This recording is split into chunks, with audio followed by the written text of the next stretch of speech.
Welcome to Building Your Network Marketing Business with Jim Rohn.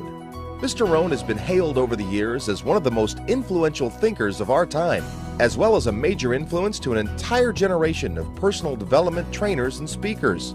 Jim has been described as a master motivator by Mark Victor Hansen, a national treasure by Vic Conant, one of the most profound thinkers and mind-expanding individuals of our time by Les Brown, and an extraordinary human being and mentor by Anthony Robbins.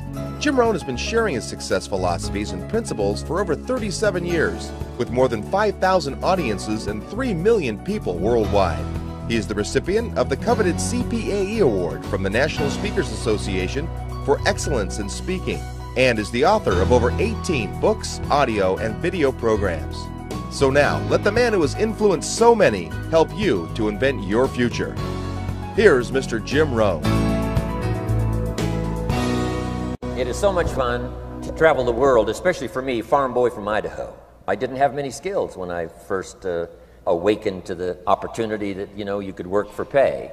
I knew how to milk cows, but, that was about it, and it didn't pay very well. But when I was introduced to network marketing, health and nutrition, a marketing system where I could start at the bottom, go to the top, and start part-time, it literally revolutionized and changed my life forever. I've never been the same. And a big share of my story now is sharing with people around the world this extraordinary opportunity. And then along with it, the philosophy that makes it work. Because you can have every technique in the world and the best product in the world, and you can have the finest support system in the world, but unless you have the philosophy that drives you to do the necessary things to make it work, then nothing works. So I like to talk about all the things that made it work for me and see if that might not be valuable for someone else. So I want you to take some good notes. If you're ready to take notes, say, I'm ready. Ready. I like this crowd already. Treat me well, I might take you with me as my traveling audience. Now, here's the next key on being prepared for the next century, and that is your personal philosophy. At age 25, the things that so dramatically changed my life was, number one, the discovery of a unique product that I could believe in. My mother taught nutrition, and she taught good health, so I was the beneficiary of that. It came from my grandmother, my grandfather, passed it on to my mother. She taught it, passed it on to me. My father never had a major illness, lived to be 93. My mother extended her life, according to the doctor, at least 20 years. She should have died at least 20 years earlier than she did, simply because she stretched out those years by the study of good nutrition. I was an only child, and Mama studied and, mixed up all that stuff back then. She'd say, hey, me and Papa and her, she said, drink this stuff. If it don't kill us, I think it'll help, and we're gagging down this stuff. And Mama taught all of that, but the payoff was so incredible. I passed it on to my 2 daughters. They've never been ill. They passed it on to their children, my grandchildren. They haven't been ill. I mean, the study of good nutrition, paying attention, and being involved in the industry you're in, it's one of the best. So, that's so important. Your personal philosophy, what you believe in, that's going to carry you into the next century. Let me give you now some of the early philosophies that changed my life forever. I heard one of them in my introduction. Some of these philosophies have lived with me now all of these years. I've passed them on, and people have come back around saying, Mr. Rohn, 10 years ago, 20 years ago, 30 years ago, 35 years ago, I sat in your class and sat in your seminar, and those early things that you taught, I've practiced it and I'm doing it. A man not long ago showed me notes he took 23 years ago. And then he had me sign those notes. He said, I've used these notes to develop my life, my personal life, and my business life. And when he took those notes, he said, I was 18 years old. So it's incredible. I'm so thankful for all these years. But now I want to pass it along to you, some of the philosophies that changed my life forever. Okay? If you're ready, say, I'm ready. Ready. Here's the first one. Profits are better than wages. Once I understood that, I got rich. Profits are better than wages. Nobody taught me that in high school. I went to college for a year and a half, I never heard it. I'm 25 and broke. I'm not destitute, I'm broke. Too much month at the end of the money is broke. And I finally hear this philosophy, profits are better than wages. Now here's the phrase that goes with it. Wages make you a living, which is fine. Profits make you a fortune, which is super fine. And you can live both fine and super fine. You've now got the mechanism and the ways and means to do that. Profits are better than wages. Guess what? I taught this in Moscow when I was teaching capitalism. You know, the communists had it all wrong. They taught that capitalism was, you know, a big company that oppresses its workers. I mean, it was absolutely ridiculous. They had mentally lost it when they came up with this ridiculous philosophy. Communism taught capital belongs to the state, not the people. And we taught all these years what? Capital belongs in the hands of the people, not the state. That's why, of course, kids should pay taxes, because they can be capitalists, and all capitalists should pay taxes. And it doesn't take much to start an enterprise that makes a profit. I teach kids how to have 2 bicycles, one to ride and one to rent. I mean, you know, how long does it take? How long does it take to make a profit? I mean, a little ingenuity and you're on your way. So profits are better than wages. Capitalism better than communism. Communism said people are too dumb and stupid to know what to do with capital. So you must take capital away from all the dumb, stupid people and give it to the all-wise, all-knowing state. And let the state run everything. I mean, that was communism. And they devastated every country they touched. I've been to East Germany. It's taking $1 trillion just to clean up East Germany. They've already spent $500 billion. They got $500 billion more to go. I mean, every country they touched, and I've been in all of them, they devastated them all with their devastating philosophy. We teach capital belongs in the hands of the people. That's where the ingenuity is to bring goods and services to the marketplace. And I'm going to show you later the miracle of capitalism grassroots in America, which you're involved in. But once I understood this now, it was so incredible. Profits are better than wages. Now, when I first was recruited, I'm a distributor for this little product called Abunda Vita. And here's what my mentor said, Mr. Schoaf. He said, Mr. Rohn, you can start this miracle working business part-time. You don't have to go full-time, you can start part-time. And he said, if you'll devote, to start with, let's say 10, 12, 15 hours a week, where you'll start making a profit, here's what you can now say. I'm working full-time on my job and part-time on my fortune. Because profits lead to fortune. I got so excited about that philosophy. I'm working full-time on my job, but now I'm working part-time on my fortune. I found a way not only to make a living, you won't believe this, I found a way to make a fortune. Can you imagine what that's like then to get up in the morning? To go to work on your fortune? Not to go to work to pay the rent, which is okay, but a chance to go to work to make a fortune? And I said, right now I'm working part-time on my fortune and full-time on my job, but it won't be long until I'll be working full-time on my fortune. Can you imagine what life is going to be like? Now, here was my first goal when I started, and that was part-time. I wanted to equal on my profits part-time what I was earning on my full-time job. This is called the magic of part-time. It is so thrilling for people to start working the business part-time, because now you can work on profits, and it doesn't take very long. If you'll really concentrate on those 10, 12, 15 hours a week, it won't be long if you really do it right and learn some of the skills I'm going to talk about. It won't be long until you can be earning as much part-time working on your fortune as you are full-time working on your job. I did that in less than 6 months. Now I've got an incredible invitation. I found a way part-time to work on my fortune, and I'm making as much money at that as I am on my full-time job. Would you like to hear my story? It was incredible. Now, here was my second goal, to make twice as much money part-time working on my fortune as I was working full-time on my job. And I reached that in less than a year. Making twice as much money part-time working on my fortune as I was full-time working on my job. Now I've got an incredible invitation that won't quit.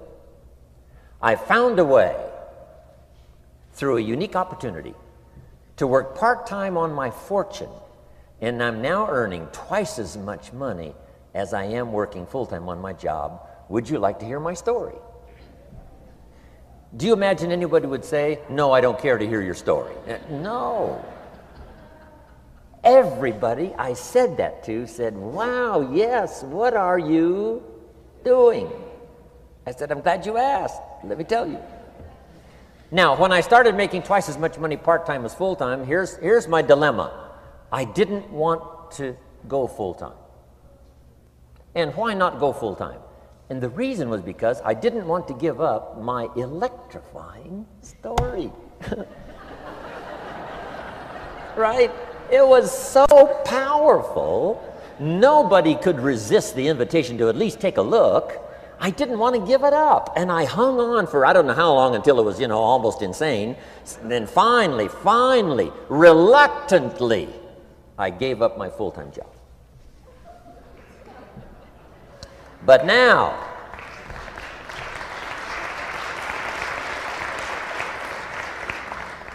you can imagine the thrill and excitement of going to work full-time on my fortune. It was incredible. But I want you to jot down the magic of part-time. What does it take to really change a person's lifestyle? Not very much. An extra $1,000 a month, I'm telling you, will drastically change most American families' lifestyle. And that's why part-time is so valuable, because it very quickly changes a person's lifestyle. And here's what the change in lifestyle does. It's a great recruiting tool. One of the greatest recruiting attractions is the money you make part-time. Somebody said, you've been on 3 vacations this year? Says, yes, I got this little part-time thing going. Says, what's that? You bought 2 new cars, one for you and one for her? How did you do that? Said, I got this little part-time thing going. Your kids have got all these new clothes? Yes. All this stuff is happening. What is it? An extra $1,000 a month. See, $1,000 a month full-time, nobody wants to hear your story. $1,000 a month part-time that starts to change your lifestyle, everybody wants to hear your story. So the key is part-time. The magic and the attraction of part-time gives you a classic invitation for somebody to listen to what you're doing that's changing your life. And it's not just necessarily the money that changes your life.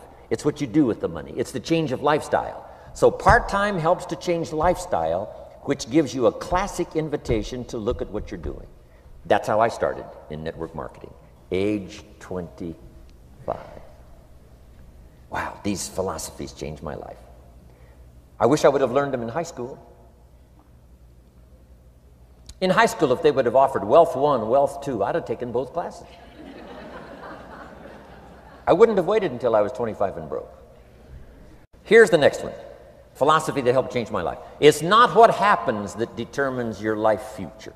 It's not what happens that determines your life future. It's what you do about what happens. All of us are in like a little sailboat. And it's not the blowing of the wind that determines your destination. It's the set of the sail. So jot this phrase down. It's one of the best to understand. Kids need to understand it. The same wind blows on us all. The same wind blows on us all. The wind of disaster, the wind of opportunity, the wind of change. The wind when it's upside down, the wind when it's favorable and unfavorable.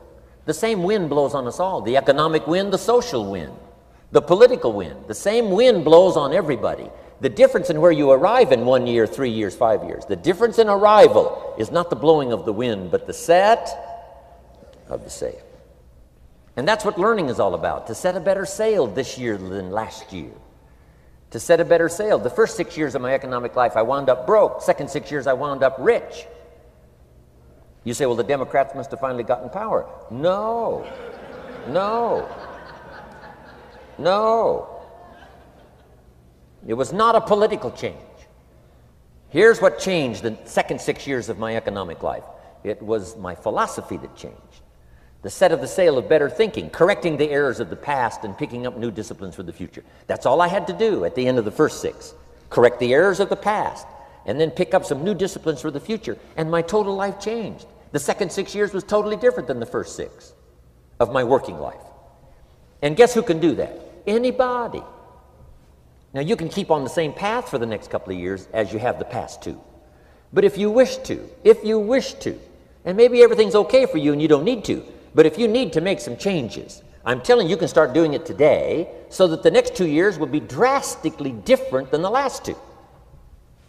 And anybody who wishes to do that can. And you can do it between ages 40 and 43. You can do it between ages 13 and 15. You can do it between ages 60 and 62. Any 2 years, any 5 years that you wish to drastically change from the previous 5, you can do it.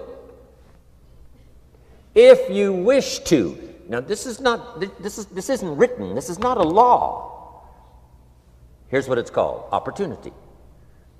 But if you don't know you can change, if you don't know you can drastically change your income, change your future, change your health, change your marriage, change everything, if you don't know that, some people then go year after year after year after year not making much change simply because they didn't get to the class. They never read the book. They never went to the seminar. They never made the discovery. They didn't seek for the knowledge of how could I make my life better. And if you just rock along, I'm telling you it's okay. Anybody can live any way they choose, but I'm here to tell all of you that if you wish to, it's possible to make the next 3 years totally different than the last 3. And all you have to do is just a few things. So if you got that one now, it's not the blowing of the wind that determines your income. It's not the blowing of the wind that determines your fortune. It's the set of the sail. And that's why we gathered here today. Maybe I've got some ideas that'll help you with a couple of little things about setting the sail of your thinking that might drastically give you multiplied more benefit the next 3 years than you've gotten in the last 3. So it's not what happens. What happens happens to everybody. Chevron years ago brought me in to talk to management. They said, Mr. Rohn, you travel around the world and you're fairly knowledgeable. What do you think the next 10 years are going to be like? I said, gentlemen, I can tell you I do know the right people. So they all leaned forward and listened carefully. And I said, gentlemen, the next 10 years are going to be about like the last 10.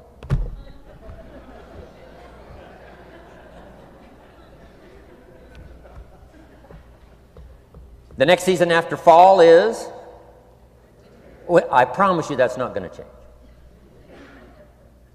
After day comes night. I promise you that's not going to change.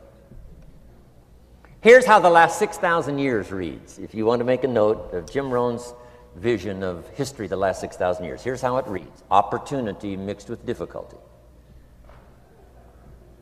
And if we're around another 6,000 years, it's going to read like that looks like for the next 6,000 years. Opportunity mixed with difficulty. Now, sometimes there seems to be more opportunity than difficulty, and then sometimes there seems to be more difficulty than opportunity, but the mix isn't going to change. After expansion comes recession. But after recession comes expansion. Not to think so, see, is naive. And once you've got just a little of this stuff settled, then you know exactly what to do. You know exactly what to anticipate, so you can be ready.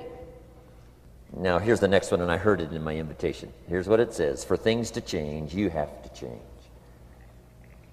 I was hoping the government would change, and taxes would change, and economics would change, and my boss would change and be more generous. I wished for everything to change, and my teacher said, no, Mr. Rohn, for things to change for you, you have to change. Don't wish it was easier, wish you were better. Once I understood this, this altered the course of my life. Don't wish it was easier, wish you were better. And here's the big one: don't wish for less problems, wish for more skills. You don't need less problems. You simply need more skills. Don't wish for less challenge, wish for more wisdom. Accept the challenge, because you can't grow without a challenge. You can't get rich without a challenge. You can't fly without gravity. You have to understand the challenge. But that's the key, is to now develop wisdom to overcome the challenge. Don't wish for less challenge, but more wisdom. And then here's one more philosophy that helped change my life forever. You can do the most remarkable things no matter what happens. Humans can do the most remarkable things no matter what happens. Philosophies that changed my life. Here's one of the big philosophies I learned in network marketing. It's called the law of averages. If you do something often enough, a ratio will appear. Key phrase: if you do something often enough, a ratio will appear. It's amazing. It's uncanny. In baseball, we call it batting average. If you talk to 10 people, one says yes. Now the ratio has begun. 1 out of 10. Talk to 10, get 1. Here's something interesting about the law of averages. Once it starts, it tends to continue. This is colossal information. Once a ratio starts, it tends to continue. If you talk to 10 and get 1, sure enough, chances are excellent. If you talk to 10 more, you'll get another one. Talk to 10 more, you'll get another one.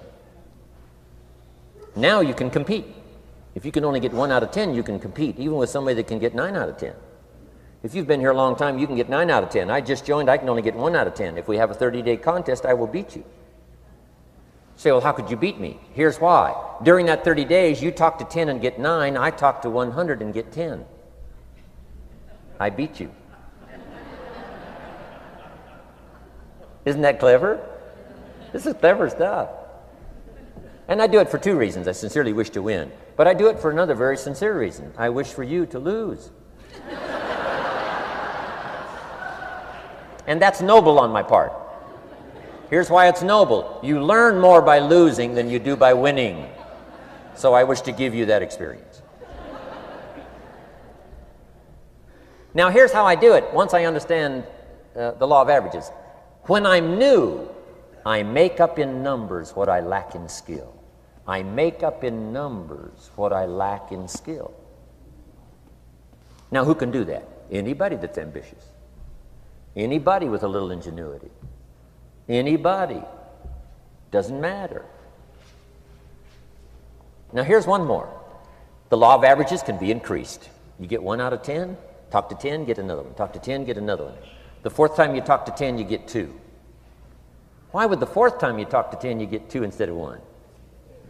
You're getting better. You're getting better. And who can get better? Anybody. Talk to 10, get 2. Talk to 10, get 2.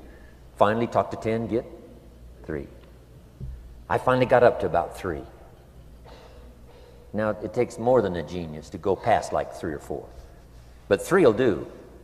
If you bat 300 in baseball, they pay you $4 million a year, which means you're out 7 times out of 10. 7 times out of 10, out.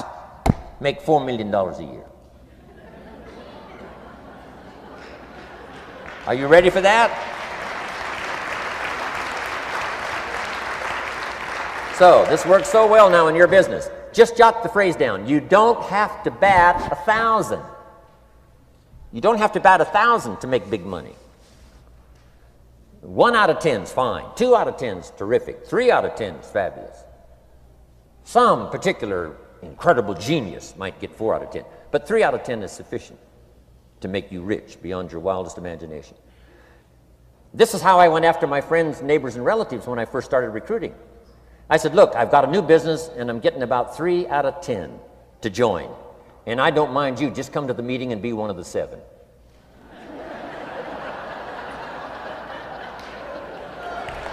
Right? Doesn't matter. Right? You're my friend, you'll do me a favor.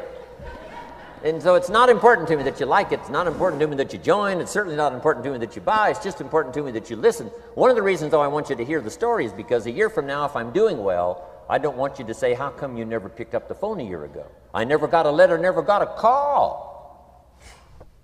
You call me a friend? You're making all this money, you never picked up the phone. So I don't want that to happen. So for 2 reasons, I want you to see what I'm doing. So that a year from now, if I'm doing well, I can say, you know, I gave you the opportunity. But also, just as a favor, come and be one of the 7. It doesn't matter to me if you buy or join.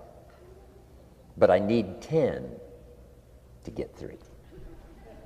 And if you're one of the 3, wonderful. If you're not, wonderful. It might matter to you. It might matter to you, but it doesn't matter to me. Now, it matters to me because we're friends, but it doesn't matter in terms of my averages. So if you decide to get rich, just learn the law of averages. You're off and running. Now, here's the second law that changed my life forever in network marketing. I learned the law of sowing and reaping. And in the law of sowing and reaping is also the story of the law of averages. Jot this down. The story of the sower comes from the Bible. I'm an amateur on the Bible, but this is such a useful story. Here's what the story says. And take the notes because the drama's in the details. The sower was ambitious. Evidently, he was ambitious. When you read the whole story, you'll conclude, yes, this was an ambitious sower. Here was number 2. He had excellent seed. The sower who sowed the seed had excellent seed. And the excellent seed can be an excellent opportunity, an excellent product, an excellent story. So we've got an ambitious sower with excellent seed. But now here's the rest of the details of the story. For your information, for the drama of your life, so you can understand things better. Learning some of this is how I got rich by age 31. Okay. Number 1, it says the sower goes out to sow the seed, but the first part of the seed falls by the wayside and the birds get it. So jot this down. The birds are going to get some of the seed. The birds are going to get some of the seed. Now you say, well, Mr. Rohn, what does that mean? Well, I invite John to come to a meeting. He said he'd be there Tuesday night. Tuesday night I show up, John isn't there. I say, John, I wonder why John didn't make it. Now I know the answer. The birds. The birds. John had this great idea of coming to the meeting to look at an opportunity, and somebody stole it and said, you're not going to go see network marketing. And he says, well, maybe not. So have you jotted that down now? The birds are going to get some. Now, when the birds get some, you've got 2 options. Number 1 is to chase birds. And say, well, let me get a hold of the person that talked him out of coming to the meeting. I'll tear him a new page. But I wouldn't do this. Here's what happens if you go chasing birds. You leave the field. If you go chasing birds now, you leave the field, which is going to distract from your future, not add. So you can't chase birds and try to straighten this stuff out. Here's what it is. It's just one of those things. And here's the best comment when things are a little disappointing. Isn't that interesting? You just have to say, I thought sure he would be there. He promised me. He promised me. But I know it was the birds. And you just have to say, isn't that interesting? Now, here's the rest of the story. It says, the sower kept on sowing. See, that was the secret to his success. He kept on sowing. And if you keep sowing, you can sow more than the birds can get because there aren't enough birds. If you keep sowing, there are some birds, but there's not enough because the law of averages will work for you. My mentor taught me, he said, you know, Mr. Rohn, there's only 9 or 10 real nasty, miserable people in the whole world. Now, he says they move around a lot, you know, and you're liable to... You'll bump into one once in a while. But when you bump into one, you say, there's only 9 more like you. I can handle that in the whole world. Okay. Now, here's what else it says. The sower now keeps sowing the seed. Now the seed falls, the story says, on rocky ground where the soil is shallow. And the rocky ground where the soil is shallow is not of your making, because you had excellent seed and you were an ambitious sower. So the rocky ground where the soil is shallow is not of your making. But here's what it says what happened. This time, the little seed that falls in the ground starts to grow, and the little plant starts to grow. But the first hot day, it withers and dies. It dies. Not an easy thing to watch. I finally get John started. Sure enough, 3 or 4 days later, somebody says, boo, and he goes,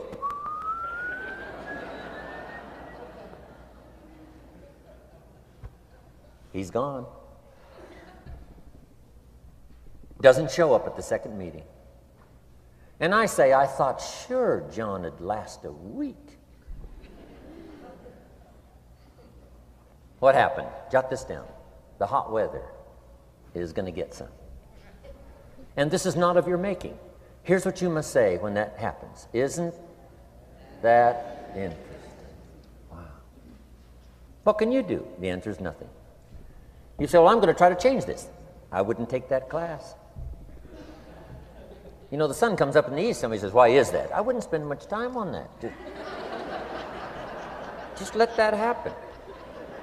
Don't go for this why stuff. I'm giving you the answers here. The answers is in the structure, and the consequences and in the deal. The answer is in the deal. Anything beyond that is not worth study. You say, well, how come some just last a little while? I wouldn't sign up for that class. Here's the answer. Some don't stay. You just have to jot that down. And when some leaves, you say, that's one of those that don't stay. Now you know what category to put them in. And you can't solve this now. You can't, it's like rearranging the seasons. You can't fool with that. All you can do is cooperate with the way things are set up. I didn't set it up. You say, well, it shouldn't be this way. Well, when you get your own planet, you can rearrange this whole deal. But on this planet, you're a guest. You got to take it as it comes. Now, here was the secret to the ambitious sower with good seed. It said he kept on sowing. Now, here's what he had to do to keep on sowing. He had to discipline his disappointment. This is a key phrase now to use the rest of your life. You must learn to discipline your disappointment, because you didn't set up the setup, and some are not going to stay, and that is not of your making. Now, if you made gross errors and you ran them off, see, that'd be different. Now, you're responsible for that. But if it's in the normal course of things, this is the way things are. Now, here's what it says. The sower keeps on sowing. Now it says the seed falls on thorny ground. And somebody says, well, how much of this do you have to go through? Well, hang on. It's not the end of the story now. Now the little seed falls on thorny ground. And now the little plant starts to grow again. But as the little plant starts to grow, the thorns choke it to death. And it dies. So jot this down. The thorns are going to get some. And that's not of your making. And what are these thorns? The story even called these little thorns, little cares, little distractions, little somethings. Who knows what all they are? I say, John, we had a meeting last night. You weren't here. John says, well, I can't make every meeting. I say, why not? You're part-time. He said, well, the screen door came off the hinges. And you just can't let your house fall apart. You got to take some time and fix things up. And I can hear the thorns going,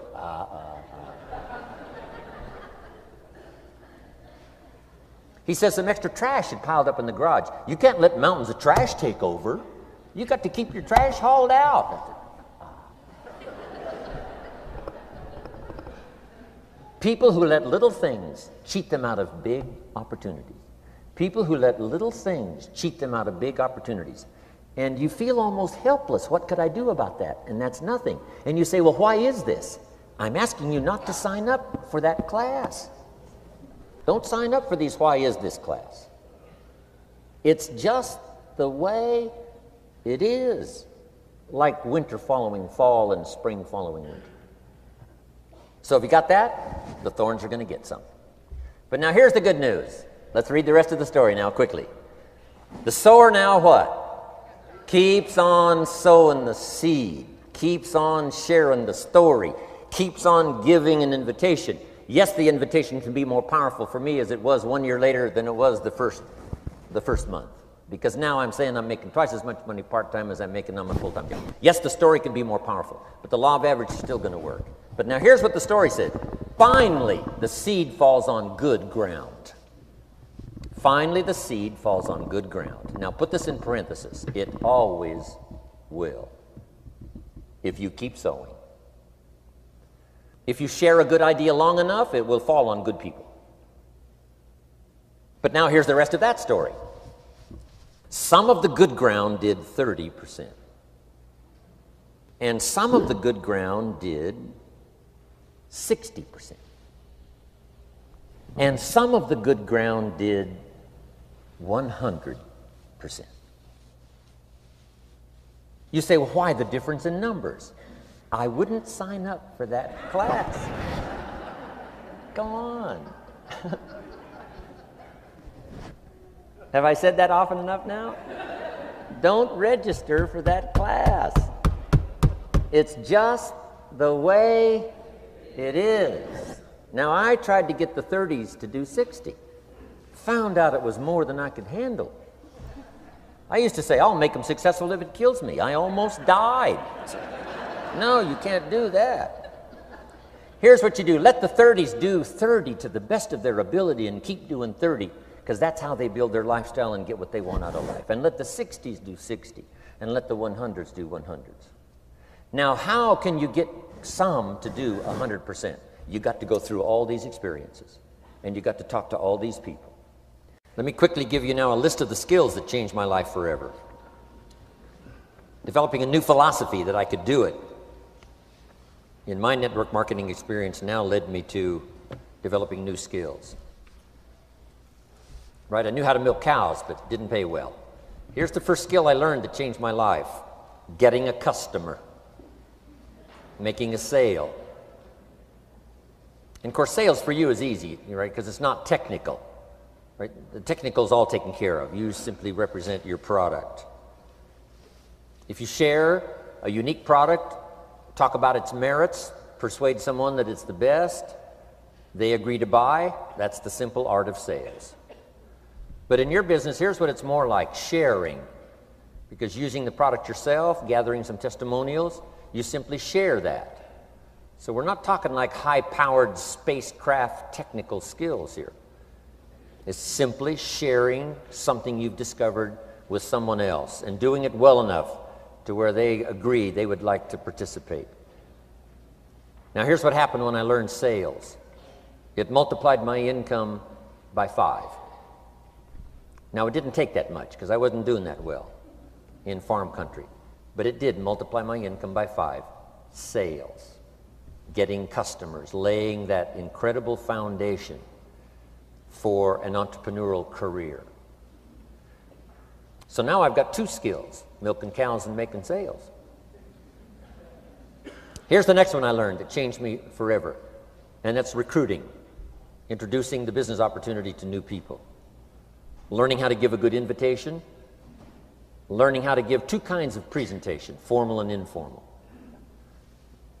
And the third part of recruiting, of course, is following up. Once you start a new life, now you got to take care of it, like a new mother would take care of her baby. You don't start a new life and abandon it. You start a new life and nourish it like a mother and protect it like a father. You got to be both mother and father to a new person.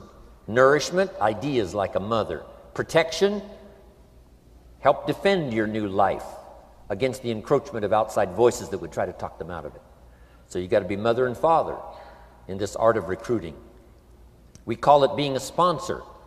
And being a sponsor is like being a bridge, helping somebody from darkness to light, from skeptic to faith, from not knowing to knowing, from no confidence in themselves to starting to gain confidence. You're the bridge that helps people from the shadows to the sunlight.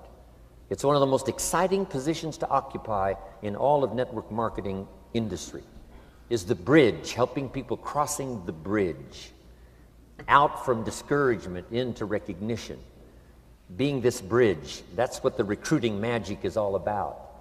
You've got the answers. They've been looking for the answers. You've got the answers, and you help them cross this bridge. You see something in them before they can see it in themselves. You assure them that it's possible to be more than they are, therefore they can earn more than they've got, have more than they possess. This is one of the great arts in the world, and here's what's exciting about this art. It pays big money. Because now you operate a unique philosophy taught first in the Bible. John Kennedy taught it in his inaugural speech. Zig Ziglar's got one of the best ways to put it. And that's the secret to wealth. The secret to wealth and fortune. First taught in the Bible. Because the question was asked, how can we achieve greatness? Great wealth, great power, great influence, great recognition, great self-esteem. How can we achieve greatness? The master teacher was asked. And here was his formula for achieving personal greatness. He said, find a way to serve the many, for service to many leads to greatness. For those that are interested. Some people aren't interested, but for those that are, service to many leads to greatness. Someone says, well, best I can do is just take care of myself, which is okay, but it doesn't lead to greatness. Someone says, I got enough bills of my own, I can't worry about someone else's bills. That's okay, but it doesn't lead to greatness. Greatness is helping people pay their bills, you forget about yours. Because if you help enough people pay theirs, yours disappear. Help people with problems, your problems disappear. The key to greatness, the master teacher taught, is finding a way. Now, a lot of people would like to serve many people, but they don't have a way. And what's exciting about you and your business is you've now got the way. Whether you use it or not, it's up to you. Whether you cash it in or not is up to you. Whether you make a fortune or just a little, that's all up to you. Each person's ambition, it's called the same marketing, the same product. The products are the same for everybody here. The marketing system is the same. The difference is each person's philosophy and each person's individual ambition. But whatever your ambitions are, now you've got the ways and means. And here's what you've got the ways and means to do. Serve as many people as you would like. Now, here's what's exciting about recruiting. With what you're involved in here, you can directly and indirectly affect the lives of dozens of people. Some of you are going to directly and indirectly affect the lives of hundreds of people. And some of you, if you wish, can directly and indirectly affect the lives of thousands of people. And the pay is accordingly. If you affect a few, you earn that pay. If you affect the many, you earn that pay. But the secret is found in the Bible. Service to many leads to greatness. Now, John Kennedy said it in his inaugural speech. Here's what he said: don't ask. Don't we wish that was the current political philosophy? Where is John Kennedy and his philosophy? John Kennedy said, don't ask. That's important if you understand philosophy. He said, don't ask what the people can do for you. Don't ask what the country can do for you. Don't ask what the government can do for you. That's not how you get rich. That's not how you have high self-esteem. That's not how you get trophies to put on the mantle above the fireplace, asking what the people can do for you. Don't ask, he said, what the people can do for you, but ask, what could I do for my country? And the country means the people. What could I do for the people? I want trophies. I want recognition. I want high self-esteem. I would even like a chance to make a fortune. John Kennedy says it's easy. Don't ask what the people can do for you, but ask, what could I do for the people? Could I directly and indirectly serve many in my country? And now that you are participating in this program, the answer is yes. Now, Zig probably said it best. Zig's got some great stuff. Zig and I have been good friends for a lot of years. Zig says money isn't everything, but it ranks right up there with oxygen. Yeah, Zig, you're right. Zig says, my dentist told me, Zig, only floss the teeth you want to keep. You know, forget the rest. But here, Zig is famous for this now. This is one of Zig's philosophies, and it goes right along with the other two, the Bible and John Kennedy. Here's what Zig says: if you help enough people get what they want, you can have everything you want. If you help enough people get what they want, you can have everything you want. Now, wanting everything you want, we call that self-interest. But it's okay to have self-interest if you do it in a positive way. By helping enough people get what they want, you can have everything you want. Now, you can accomplish all that by learning this next skill called recruiting. And I learned it, and it made me fortunes. So now I've got 3 skills: milking cows, making sales, and recruiting. Here's next I learned: communication, how to conduct a meeting. I learned identification, logic and reason, attack and confess, solution. Simple deals on communication. Wasn't easy for me at first. I stood up to give my first presentation, my mind sat back down. Right? Y'all been through that? Opened my mouth, nothing came out for a while. But here's what I did. I did it again. Just jot that phrase down. I did it again. That's the secret to how I got here. 35, 40 years later, it's how I got here. I did it once, it was uncomfortable. That first presentation was so lousy, if I hadn't have been doing it, I'd have gone home. It was not that good. But here's the secret to how I got here. I did it again, and then I did it again, and then I did it again, and I did it again. I remember when I first decided to be a little more animated, right? And walk out away from the podium, right? Get out from just behind the podium. So I got out there, and then I thought, how do you get back? Whoa, I'm stranded out here. Remember those times? Doing something for the first time? But you learn quickly in your business, right? In your business, a guy stands up to give his first testimonial, and he's so nervous he forgets his own name, right? And 30 days later, he wants to give a 3-hour testimonial, right? You can hardly get him off the stage. So, learn communication. How to affect other people with words. That's the greatest art in the world to learn. How to affect other people with words. Key phrase, don't be lazy in language. If you learn to use the gift of your own language wisely, it can make you a fortune and build an incredible life. Here's 3 other things I learned. One is to train. Training people how the business works. And then I've used another word called teach. Train and teach. And only to say this, training people how the business works, teaching is how life works. Because here's what all of us need for the 21st century. Business skills and life skills. The life skills are leadership skills. The life skills are learning how to set goals. Now here's the ultimate skill to learn that can transform your life and the life of whoever will listen. The ability to inspire. Inspire means help people to look up a little higher than where they are and wish they could get there, and inspire them that it's possible. Here's how we inspire, by our own testimonial. If I can do it, you can do it. Here's how else we inspire, by others' testimonial. If they can do it, Mary, you can do it. Getting people to see themselves better than they are. Getting people to see themselves richer than they are. Getting people to see themselves more capable next year than they are this year. Getting to see themselves in the future. To help both your kids and your people, here's what you must learn to do. Number 1, help people to see themselves as they are. If people have made mistakes, they got to know it. You can't go on making mistakes and hope to achieve. Mistakes have to be corrected. And you've got to do it with your children. Help them to see themselves as they are.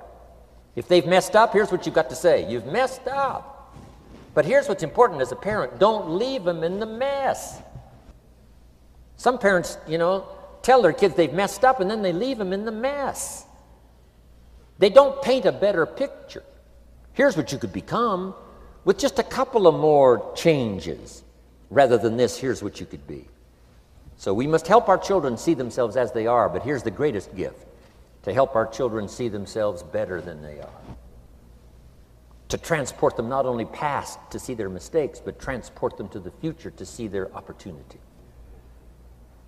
To see the person they can become.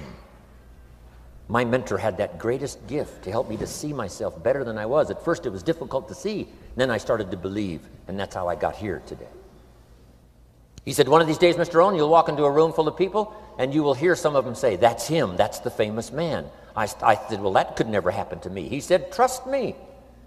If you keep working hard on the disciplines like you're doing right now, that'll happen. You'll walk into a room full of people, and you'll hear one say, that's him, that's the famous man. He saw it, and he tried to get me to see it. And now, finally, it's happened. I think when I walked in here today, I think I heard someone say, that's him, that's the famous man. It happened for me.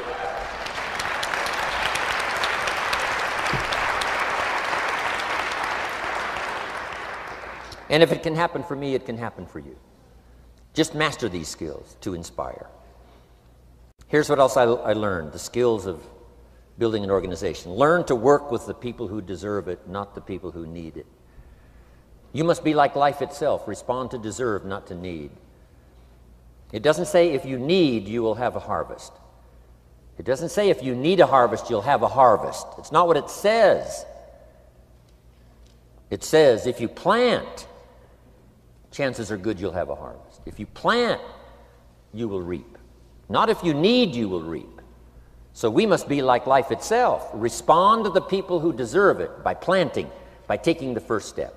Even God himself says, if you move toward me, I'll move toward you. That's the condition. You move toward me, I'll move toward you, says the Almighty. Now, he could also say, you don't move, I don't move. You say, well, that's arbitrary. Well, when you're God, you can set it up that way. Now, learn to work with the people who deserve it, not the people who need it. Now, here's what's the next step. Teach people how to deserve your time. Teach people how to deserve your attention. Teach people how to deserve a phone call. Say, Mary, you just take this one step and I take 2 steps. You take 2 steps, I take 5 steps. You don't step, I don't step.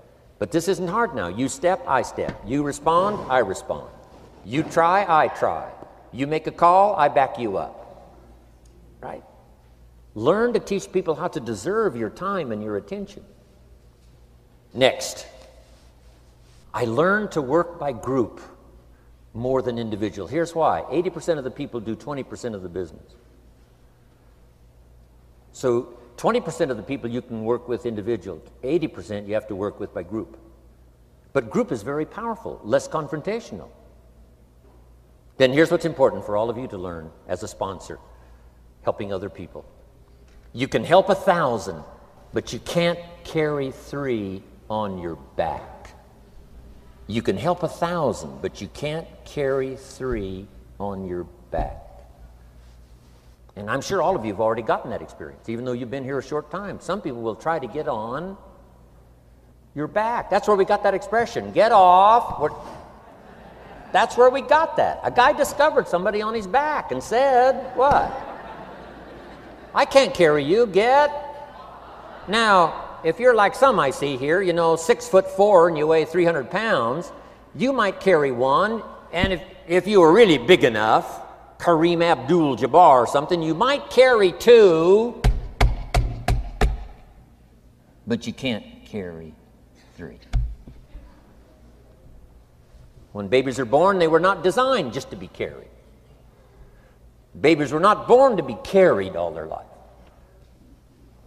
Someday you got to try your legs. Someday you got to try your wings. Someday you got to try. Even if you fall down, you got to try, because you can't just crawl around all your life. You can't be carried all your life. So as quickly as possible, you can help 1,000, but you can't carry 3. Next, don't expect the pear tree to bear apples. I used to try to change everything. You can hang apples on a pear tree. I'm telling you, it won't help. You can put up a sign, this is an apple tree. Sure enough, come the season, pears. Here's what I learned. You cannot change people, but they can change themselves. You cannot change people, but they can change themselves. Incredible. Capital in your business isn't what matters. Okay, it's not the money that buys you a future. It's your skills that buy you a future. Money and no skills, and I'm telling you, you're still poor. Money and no ambition, where are you? Money and no courage, you're broke. A little bit of money and a whole lot of courage. That's all we need. I'm looking for people when I'm recruiting back in those days, and the money didn't matter. What mattered to me was somebody's willingness, somebody's ingenuity, somebody's willingness to try, right? If they had $1 to invest, that was plenty for me. $1 and some ambition, and I can show you how to get rich, and it'll be one of the classic stories of the company. I go to recruit somebody, they say, I don't have any money. See, I've been looking for you for 6 months. Let me show you how to do it without any money. Because here's the rules of capitalism. Jot this down. You can either buy and sell, or if you're in certain circumstances, you can sell and buy. If you've got ambition. Now, if you haven't got ambition, we can't cure that, and money won't cure lack of ambition. But if you've got $1 and some ambition, I'll show you how to get rich. And even if you don't have $1, I'll show you how to get rich, because you can sell and buy. Somebody says, as soon as the product arrives, I'll sell it. Then you don't understand. You don't understand the magic of fortune if you say, I have to wait till it gets here to sell it. And you probably don't understand the value of your own story. Once I understood that, I knew I was going to be wealthy. That's why right in the beginning I started giving big tips. I knew I was going to be wealthy. Say, wow, this guy tips like a rich man. Say, that's right, he tips like a rich man. Even in the beginning, I tipped like a rich man because I knew I was going to be rich. Wow. Isn't this fun? Yes. So jot these phrases down as I close. Number 1, the greatest value in life is not a bank account. The greatest value in life is not a car, a home to live in. The greatest value in life is this. Make a note. Living a good life. In the midst of all of our achieving and recruiting and building and growing, helping other people, being a part of society and the country and the world, being all of this stuff, here's what you must figure out all of your life, how to continually live a good life. So let me give you my short list. I'll cover the long list the next time I see you. Here's the short list on a good life. Number 1, productivity. If you don't produce, you won't be happy. Here's number 2, good friends. The greatest support system in the world is good friends. You got to work on that. Don't be careless here. Friends are those wonderful people who know all about you and still like you. Here's next, spirituality. I'm not asking you to be a believer. I am a believer that humans are more than an advanced form of the animal kingdom. I'm a believer that we're a special creation. I don't ask you to be a believer, but here's what I do ask. If you are a believer, here's what you must do. Study, practice, and teach. Whatever's valuable to you, study, practice, and teach. Repeat it after me now, again. Study, practice, and teach. Here's why. It builds the foundation that builds the country, that builds the nation, that helps us to compete among the nations of the world in the 21st century. And this is one of those subjects, to study, practice, and teach. Next, my parents taught, don't miss anything. Don't miss the game. Don't miss the performance. Don't miss the show, the movie. Don't miss the words. We're all inspired by the words. Elton John says she lived her life like a candle in the wind, never knowing who to cling to when the rain set in. You can't miss those lyrics. You can't miss the music. You can't miss the songs that nourish the soul. You can't describe how brief and fragile life is much better than that. George Harrison, one of the Beatles, sings, "If not for you, the winter would hold no spring. Couldn't hear a robin sing. I just wouldn't have a clue if not for you." Wow. You got to remember the words that reflect the experience. Barbra Streisand sings, "It used to be so natural to talk about forever, but used to be's don't count anymore. They just lay on the floor till we sweep them away. You don't sing me love songs, you don't say you need me, and you don't bring me flowers anymore." Illustrative of all of our experiences. Winston Churchill said, "The truth is incontrovertible. Malice may attack it and ignorance may deride it, but in the end, there it is." You got to use that. Feast on someone else's comments. Because, see, you could stay up all night and not think of that.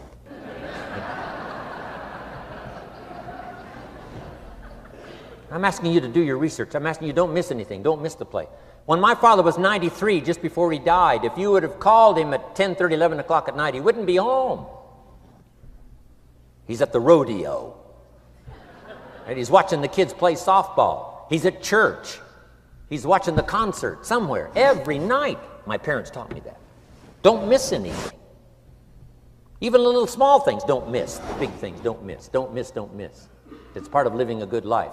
Here's why. Jot this phrase down. It'll serve you well forever. If you live well, you will earn well. If you live well, it'll show up in the texture of your voice. If you live well, it'll show up in your face. If you live well, it'll show up in the magnetism of your personality. If you live well. So don't miss the nourishment of all the things around you that could help you live a good life. Next is the inner circle. Take care of them, they'll take care of you. Inspire them, they will inspire you. Nothing more valuable than the inner circle. That's where the power to conquer the world comes from, the inner circle. If a father walks out of the house and he can still all day long feel his daughter's kiss on his face, he's a powerful man. Nourishment of the inner circle is so incredible. If a husband walks out of the house and all day long he feels the imprint of his wife's arms around his body, he's invincible. Who can touch him? One person caring for another, the old prophet said, is the greatest. There's many virtues and values, but the greatest is love, one person caring for another. Better to live in a tent with someone you love than to live in a mansion yourself. People caring for people. And especially that inner circle where the power is so magnificent that if you draw from it, if you nourish it, and then it nourishes you. Now here's my last comment, ask for God's help. We could all use a little help. But my whole seminar was what you can do. A man took a rock pile, turned it into a fabulous garden. Somebody came and saw it and said, "You know, you and the good Lord have this fabulous garden here." The gardener said, "I understand your point, but you should have seen it a few years ago when God had it all by himself." So we do play a part. So make this the last note now. We have a chance as human beings to participate in the miracle process. We have a chance as human beings to participate in the miracle process. And you can go do that every day as often as you wish. Changing somebody's life, rescuing somebody from oblivion, building an organization second to none so that your name will appear in many people's testimonial. And that's why I came today. So that by chance, I don't need the money. It's not why I'm here. I take the money, but I don't need the money. But here's why I'm here. By chance, perhaps, if I've come along at the right time, I don't know what time this is for you, but if I've come along at the right time, just maybe, a week from now, a month from now, a year from now, 5 years from now, you might say, Jim Rohn came by and gave us a little piece of information. That started me down the road. Here's what's happened to me. And my name might appear in your testimonial. Now, here's the drama as we finish. How many of you have my name in your notes? Here's the part of the drama then. I go with you. When we all leave here and the lights are out and the place is dark, I go with you because you've taken my notes and hopefully some of the spirit, some of the stuff I had besides just the notes. So I go with all of you. But here's the big drama. All of you go with me. See, that's so unbelievable. So as I leave here, I promise not to leave you behind. I will take you with me in my thoughts and in my heart. God bless.